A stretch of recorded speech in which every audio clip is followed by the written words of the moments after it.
नोंथांमोना PM Kisan samman nidhi यजनानि mobile number जुदि चेन्ज खालामनो लुबैदों एबा आपडेट खालामनो लुबैदों नोंथांमोना नोंथांनि मबाइलजोंनो न'आव थानानैनो गोरलैयैनो चेन्ज खालामनो हायो। हेल' लोगोफोर, बरायबाय नोंथांमोनखौ आंनि भिडिअ'आव। लोगोफोर, नोंथांमोननि सिगाङाव दिनै मोनसे इम्परटेन्ट भिडिअ लाना फैबावलायबाय।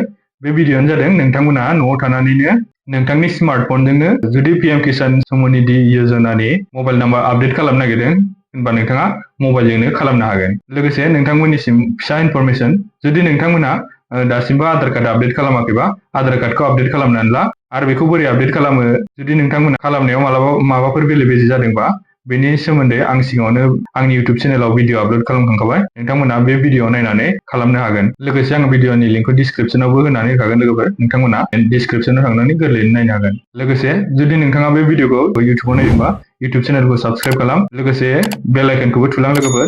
बेबायदिनो आं नोंथांमोननि सिगाङाव गोदान आरो इम्परटेन्ट भिडिअ लाबोबा नोंथांनाव सिगां नटिफिकेसन थांनाय बायदि। आरो जुदि नोंथाङा बे भिडिअखौ फेसबुकआव नायदोंबा फेसबुक पेजखौ फल' खालाम। लोगोफोर, जुदि नोंथाङा पीएम किसाननि मबाइल नम्बर आपडेट खालामोबा गोरलैयैनो नोंनि मबाइलजोंनो खालामनो हागोन, बेबो रावनोबो थाइसेबो रां होआलासे। लोगोफोर, आं बे भिडिअनि गेजेरजों नोंथांमोननो स्टेप बाय स्टेप खोन्थालांगोन दि नोंथाङा बोरै गोरलैयैनो पीएम किसान samman nidhi यजनानि मबाइल नम्बरखौ आपडेट खालामनो हागोन। आसा खालामो नोंथांमोना भिडिअखौ जोबसिम नायगोन होननानै।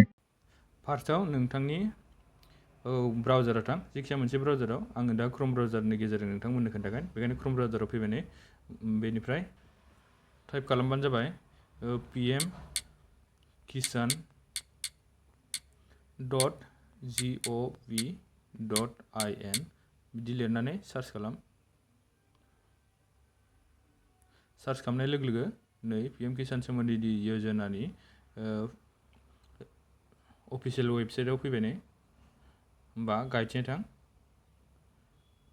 गाइडथिं थांनानै बाव नुगोन नै पीएम किसाना माखासे गोदान आपडेट लाबोबाय दै पीएम किसाननि वेबसाइटआव। जेरै नुगोन नै नोंथाङा पीएम किसाननि मबाइल एप्सफोरखौ डाउनलड खालामनो हागोन। ओमफ्रायो आधार कार्डनि नामा माबायदि बिदिबो नोंथाङा कारेक्सन खालामनानै लानो हागोन। ओमफ्राय नुगोन नै नो योर स्टेटास आरो निउ, बेयाव नुगोन नै मबाइल आपडेट मबाइल नाम्बार। होमबानो जुदि नोंथाङा मबाइल नाम्बार आपडेट खालामनोबा आपडेट मबाइल नाम्बार बेयाव थुना हो। बेयाव थुनानै बेबायदि फैगोन नै। बेयाव नोंथाङा मोननै लामाजों आपडेट खालामनो हागोन दै। नोंथाङा रेजिस्ट्रेसन नाम्बारखौ होनानैबो आपडेट खालामनो हागोन। ओमफ्राय बेनिफ्राय जुदि नोंथाङा रेजिस्ट्रेसन नाम्बार मिथियाबा होमबा आधार कार्ड नाम्बार होनानैबो मबाइल नाम्बारखौ चेन्ज खालामनो हागोन। होमबा आङो रेजिस्ट्रेसन नाम्बारखौ मिथियो। होमबा आं आंनि रेजिस्ट्रेसन नाम्बारखौ होनोसै। रेजिस्ट्रेसन नाम्बारखौ होनानै बे खेबसाखौ हो।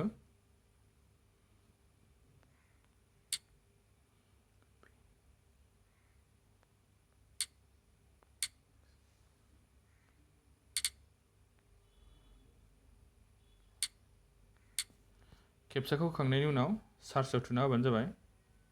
सार्चआव थुनाय लोगो लोगो बेबायदि फैगोन नै।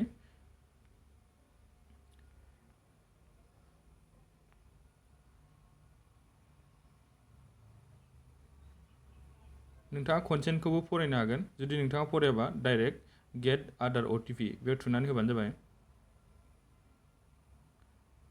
होमबा बेयाव नुगोन नै OTP has send to your Aadhaar register mobile number. होमबा आधार कार्डनि रेजिस्टार मबाइल नाम्बार अटिपिखौ सेन्ड खालामबाय होननानै बुंबाय। होमबा फैबायबो नै लोगोफोर। होमबा अटिपिखौ होदो।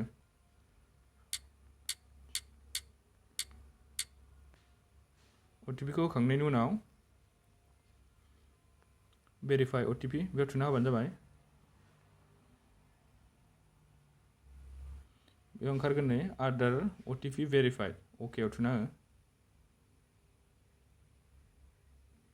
होमबा नोंनि डिटेल्सआ ओंखारजोबगोन नै, आधार कार्ड नाम्बाराबो ओंखारगोन। बेयाव नोंथाङा जुदि मबाइल नाम्बारखौ चेन्ज खालामोबा होमबा नोंथांनि गोदान मबाइल नाम्बारखौ होनो बेयाव खोन्थागोन नै इन्टार निउ मबाइल नाम्बार। बेयाव नोंथाङा मबाइल नाम्बार गोदानखौ होबानो जाबाय।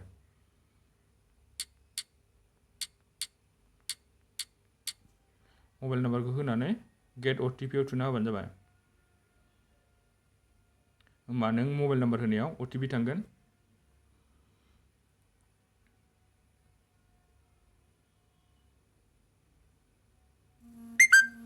अटिपि फैबाय नै। होमबा अटिपिखौ होनानै भेरिफाइ अटिपिआव थुना होनोसै।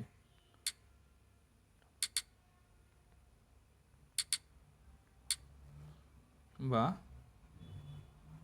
बे गाहायाव नुगोन नै भेरिफाइ OTP बेयाव थुना हो।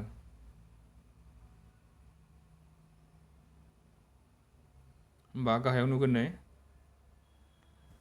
Click for update mobile number बेयाव थुनानै हो। जुदि नोंथाङा मबाइल नाम्बार आपडेट खालामबा होमबा बेयाव थुना हो। लोगो लोगो नै बाव फैबाय नै pmkisan.gov.in/cs आव your mobile number successfully update। होमबा नोंथांनि मबाइल नाम्बारा आपडेट जाबाय होननानै खोन्थाबाय। बेबायदिनो नोंथांमोनाबो मबाइल नाम्बारखौ गोरलैयैनो आपडेट खालामनो हागोन नै लोगोफोर। नोंथांमोना नुखाबाय। जुदि नोंथाङा भिडिअखौ नायनानै मोजां मोनदोंबा लाइक आरो कमेन्ट खालाम, लोगोसे भिडिअखौबो शेयार खालाम।